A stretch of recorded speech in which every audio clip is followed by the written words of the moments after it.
দাদা 5 দিন থেকে কিছু খাইনি, 50 টাকা ভিক্ষা দাও। এত বড় জোয়ান একটা হিস্টো মিস্টো চ্যাংড়া এখানে ভিক্ষা করতে থাকতে ভালো কিন্তু 1 টাকাও দেবো না। হ্যাঁ নিব না, শিক্ষা না নিলে মানে আমার চলতে পারবো না। যখন মই ভিক্ষা করবা যামনি তখন সবাই ভিক্ষা দেয়, আর এখন ভিক্ষা করবা যামতে সবাই গাল দিয়ে বাড়ি করে দেয়, মাথা খারাপ হয়ে যায় আমার। চুলাইলা হে ভগবান, মুই তো মহা বিপদে পড়ে গেল, 100 টাকা কুড়াইও পাংনি।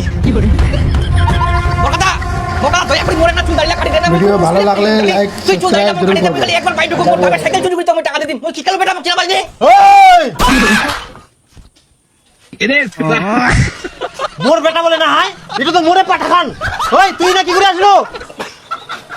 মই আসিয়াম কি করিবে আসিয়াম গাড়িত মুই বাড়ি দিন মোক কেউ চিনা পাইনি, কেন ভিখারি মনে করে। মুই যে চুল দাইলা কাটিম করে পয়সা নাই, কাটিও দিবা চাইনি। আচ্ছা দে ইয়ার চুল দাড়ি কাটি দে তো, মই পয়সা দিই। মোর কি হয় চুল দাড়ি কাটা? তোর হয়ে গেলে হই গেলে তাহলে মই পটাপট কাটি দাও, মোরা সুযোগ হই দিকে। মুখ তো উঠিবা দিব নাকি? বস